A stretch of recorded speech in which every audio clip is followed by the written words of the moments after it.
So usually we're, looking at economic data, maybe some patent filings. Right, the usual suspects. Exactly.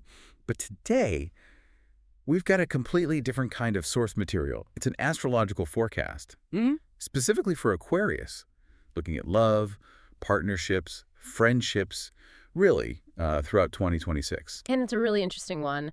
The data we've pulled suggests 2026 isn't just, a few adjustments here and there. No, it's framed as the start of a totally new chapter. It seems like major planetary shifts are demanding this deep personal reconstruction almost. Right, before the relationship stuff can really shift. Exactly. Self first, then connection. So our mission today is basically to unpack the mechanics behind this whole new era they're talking about. We're treating these planetary alignments almost like blueprints, Yeah.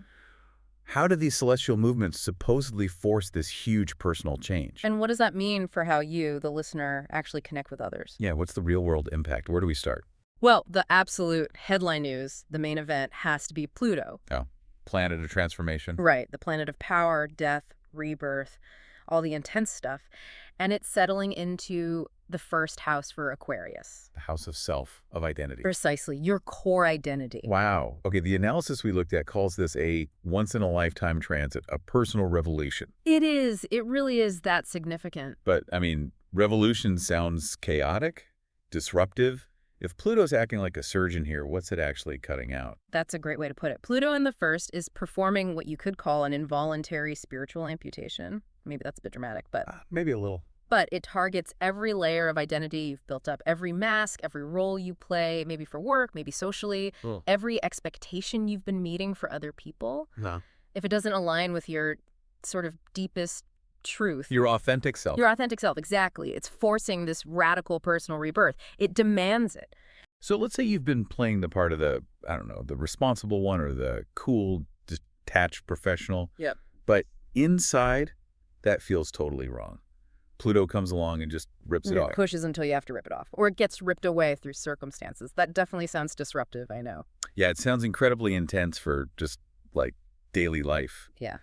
Is there any advice in the data on how to handle that? Any mitigation? The main strategy seems to be acceptance. Seriously. Just roll with it. Pretty much. The sources are quite clear. Fighting it just makes it harder and longer. Resisting the change prolongs the discomfort.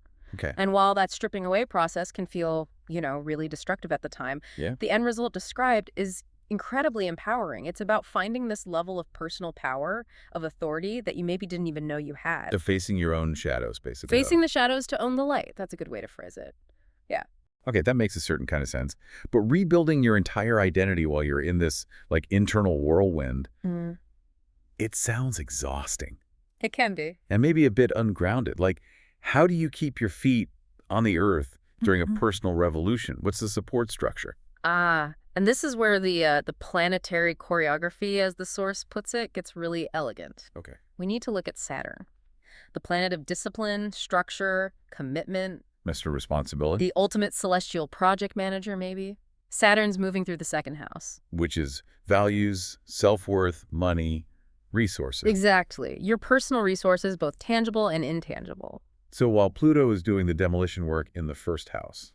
Demolition and transformation, chaos even. Saturn is next door in the second house, making sure the new foundation is solid. Totally solid. Premium materials only, built to last.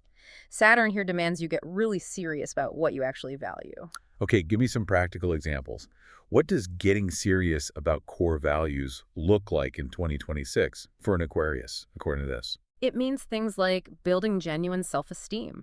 The kind that doesn't need constant likes or external pats on the back. Right. Intrinsic worth. Intrinsic worth. And also building financial stability and resourcefulness. Saturn's basically saying, okay, new powerful you need to be self-sufficient. Stand on your own 2 feet. Completely. And that internal strength, that self-reliance, stops you from, getting into relationships out of neediness or insecurity later on. Okay, but here's a critical thought, maybe playing devil's advocate for the listener. Yeah. Is there a risk that this radical self-sufficiency pushes people away? Does it lead to isolation? Does the forecast talk about loneliness? That's a fair question. It frames it less as isolation and more as discernment, higher standards. Okay. The idea in the analysis is that once Saturn helps you solidify your own worth, you naturally expect more from others. The bar raises. You won't put up with less. Exactly. The sources literally say Aquarius won't settle for anyone who doesn't value them properly once this work is done. So maybe fewer connections, but better quality. That seems to be the implication. Deeper, more authentic connections because you are more authentic. Got it. So that self-worth piece built by Saturn is the bridge, really. It absolutely is. You change internally, profoundly, thanks to Pluto and Saturn. So inevitably, your relationships have to change too. They must reflect the new you. Right. Let's pivot then to the relationships themselves. What about people already in committed partnerships? For couples, this period looks demanding. Potentially transformative, but demanding. Oh, so? The newly authentic Aquarius, the one who's done that Pluto-Saturn work, is going to have much less tolerance for partnerships that restrict freedom. Ah, the classic Aquarius need for freedom. Amplified. Less tolerance for being boxed in, for dynamics built on obligation or guilt or codependency. So the relationship itself comes under scrutiny. Big time. It has to shift from being something you perhaps needed for security or identity to something you actively choose because it aligns with who you are now. The partnership needs to be a space where both people can grow individually. Yes. It needs to support the individual journeys. If one partner isn't willing, or maybe just isn't able to grow and evolve alongside the Aquarius, then it might not survive this purge, as you called it. That's the potential downside or upside, depending on the relationship. The research points to two main outcomes. Okay. Strong partnerships, where that mutual growth is possible, they get a chance to reinvent themselves. They become this union of two whole, powerful individuals choosing to be together. Nice. But if the partnership has actually been holding the Aquarius back, reinforcing those old masks Pluto tore down, then there's likely an undeniable urge to break free. Authenticity demands freedom. The forecasts suggest freedom often wins in 2026. Wow. Okay. Now, this sounds like it could be really, really interesting for single Aquarians. Oh, definitely. If you're shedding all the fake stuff, building that solid self-worth, that deep authenticity must be like a magnet, right? You're sending out a very clear signal. That's exactly how the sources describe it. Stepping into that true self attracts people drawn specifically to that unique, maybe unconventional, powerful energy. You're not broadcasting generic person-seeking partner anymore. Not at all, and you're probably not looking for a conventional relationship either. So expect the unexpected, unusual connections, people who don't fit the standard mold. Very likely. Singles might find themselves open to unusual arrangements or partners who kind of defy social norms. What's the most important quality they'd look for then?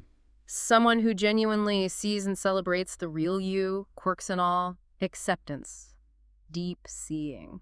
That sounds great, but there's often a but, isn't there? Yeah. You mentioned a caution in the forecast earlier. Yes, there is a caution flag. The types of people attracted during this intense transformation. Yeah. They're often described as very powerful, intense, and transformative themselves. Intense like Pluto, so potentially dramatic. What was that? Volatile. Potentially, yes. Because Pluto is driving your change, you might attract Plutonian types. Complex people. Intense connections. Relationships that are life-changing, but maybe not easy. Okay, so how do you handle that? Avoid unnecessary crisis. The mitigation strategy links back to Saturn. Use that self-worth you've built. Use those boundaries. The foundation. Exactly. If the intensity feels like drama rather than growth, if it feels destructive rather than transformative, your Saturn-built boundaries need to hold firm. Don't compromise that newfound self-respect. That ties it all together beautifully. Pluto's fire, Saturn's foundation. Yeah. But it still sounds quite heavy, quite serious. It is serious work, yes. Is there any lightness, any cosmic blessing to balance out all this intensity and hard work? There is, and that brings us perfectly to Jupiter. Good old Jupiter, planet of luck and expansion. Exactly. Jupiter is described as the wonderful blessing in this whole picture. It's the planet of growth, opportunity, optimism, joy. And where is Jupiter lending its support? It's moving through the 7th house. Partnerships, one-on-one relationships. The house of marriage, commitment, close partnerships, yes. So Jupiter here ensures that amidst all the internal revolution, there's real expansive potential for harmony and growth in your connections. Okay, so for those couples who make it through the Pluto transformation, who reinvent their bond, what does Jupiter bring them? Renewed optimism, shared vision, a sense of adventure together. The analysis says it's a great time to make a commitment. Like getting married, moving in. Things like that, yes. It suggests the new dynamic, the authentic one, is blessed with positive energy and forward momentum, growth through the partnership. And for the single Aquarius, the one who's done the Pluto work, built the Saturn foundation, and is now attracting these intense potentials. For them, Jupiter in the 7th is golden.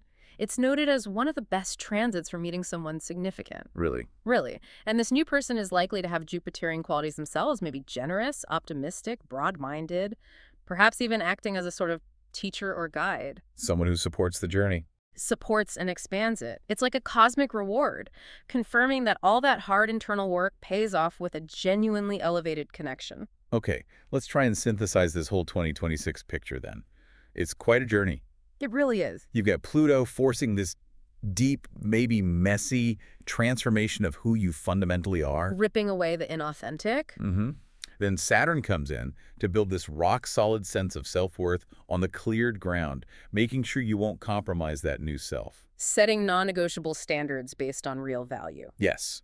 And then, with that authentic self established, Jupiter arrives in the partnership house to bless and expand the connections that truly align with who you've become. That's a perfect summary. The core message woven through all the data is this radical pursuit of self-sovereignty, being truly authentically you. It's about moving past all the shoulds, isn't it? What society, family, culture says relationships are supposed to look like. Exactly. And demanding connection that fits your truth.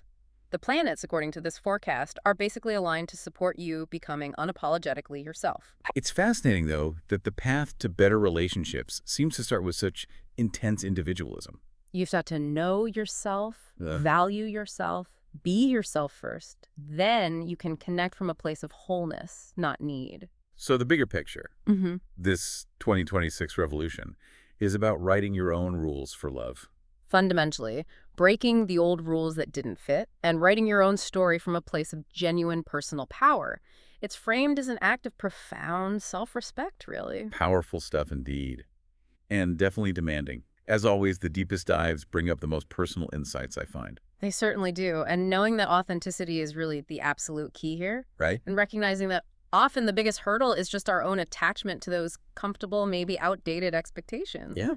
We'll leave you, the listener, with this question to think about. Looking at your own life, what's the first social expectation, maybe around relationships, maybe around identity, that you know you need to challenge? Knowing that challenging it might just be the necessary first step forward into your own authentic connections.